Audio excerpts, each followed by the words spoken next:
Okay, last piece of history work at SISIP Middle Year 8. Okay, so what we're going to be doing is the Treaty of Versailles right at the end of the First World War. Right, so we have got the armistice on the 11th hour of the 11th month, 1918. That's what we remember as Remembrance Day. All right, so the guns fell silent at 11 o'clock on the 11th of November, 1918. That was a pre-agreed decision. It was made a few days earlier. But then after that, we have to make the decision over how do we make peace after this? How do we keep all of the countries happy? There were the countries that took part in the Treaty of in the First World War invited to the Treaty of Versailles. Treaty of Versailles took place in the Palace of Versailles, which is just outside of Paris in France. The decisions mostly were taken by the ones we class as the big three. The big three are the ones you can see on your on the screen there in front of me. This one here, okay, is a man called Georges Clemenceau. Okay, he is the French leader. We've got this guy in the middle, okay, who is Woodrow Wilson, and then you've got the British Prime Minister, okay, who is David Lloyd George. What's important is the attitude of these three people at the Treaty of Versailles. All right. Now, Georges Clemenceau, the French, all right, he is angry. All right, and rightly so. All right, most of the fighting took place in France. They suffered the most damage, and therefore they are going to have to rebuild, all right, their country. So they are extremely bitter, extremely angry, and they want to make Germany pay. You then have Woodrow Wilson, okay, the American. They've had no fighting taking place, okay, on their soil. Therefore, they haven't had to have the rationing, the bombings, okay, any of the other problems that the European countries, okay, had at this time. Therefore, he can be inclined to be a little bit more generous, okay, with his peace treaty. Also, the Americans do not want to have to get involved with European affairs again, so they want to make a lasting peace. All right, that means that everybody is happy. Then we have David Lloyd George, the British Prime Minister. Now, David Lloyd George, in his heart, agrees with Woodrow Wilson. He does agree that putting in a treaty that is too harsh and punishes Germany too much is going to cause problems in the future. However, David Lloyd George faces a problem. He is up for re-election next year, and the people of England want revenge. They've had rationing, they have lost brothers, they have lost sons, they have lost husbands, they have lost fathers, and they want to see Germany punished. So he has a difficult job between making a treaty that the people of England are going to be happy with and therefore will re-elect him, and making a treaty, okay, that's not going to cause future problems. All right, so that's really the attitude of the three at the time. What I want you to do is read through the information, okay, on what happened in the Treaty of Versailles.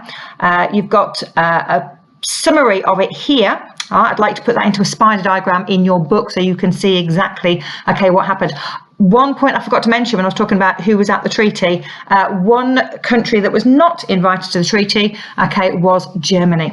They were allowed no say in the treaty whatsoever. They were simply told, okay, what would happen rather than have any say. So they could have journalists there, but they were not allowed to have any politicians, okay, to argue their case. So yes, I'd like a spider diagram with the key terms. At the bottom here, you have got some example of the land that was taken away, okay, from Germany by the Allies. I'd like you to do one other thing on this page. I would like you, of the key terms of the Treaty of Versailles, I would like you to decide which of those, okay, France would be most happy with and why. Which of them England would be most happy with and why. And which one would upset Germany the most.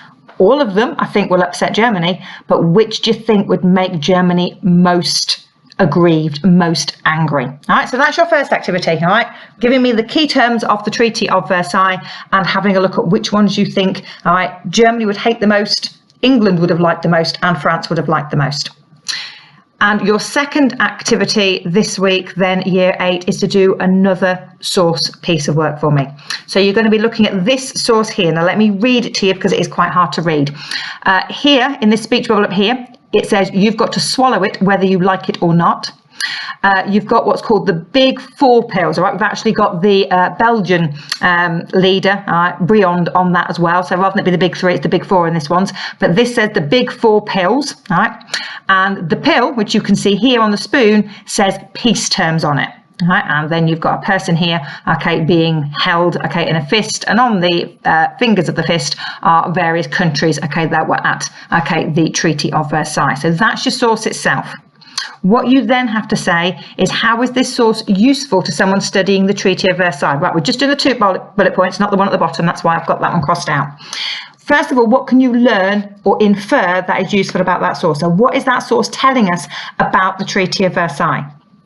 Once you can work out what you can learn from it, I then want you to use your own knowledge to back up what you think. So it's telling you something about the treaty. So look at the spoon, look at the peace terms, look at the person, all right? Try and understand what it's trying to get across, what it's trying to infer. And once you've done that, back that up, okay, with some of your own knowledge, please, year 8. All right, again, email those answers, okay, the source ones, all right, straight through to me, all right, so I can give you any feedback on those. Okay, right, year 8, unless I hear from you through some kind of Teams meeting, that is it, all right. Best of luck, okay, up at Shelley, all right, you know where I am. If you need any help, or if you need to come and see me for whatever reason, all right, you know where I am, feel free to. But other than that, absolutely best of luck up at Shelley. But do you know what? Have a really nice, good 6 weeks off first. I think you deserve it. All right, bye, year 8s.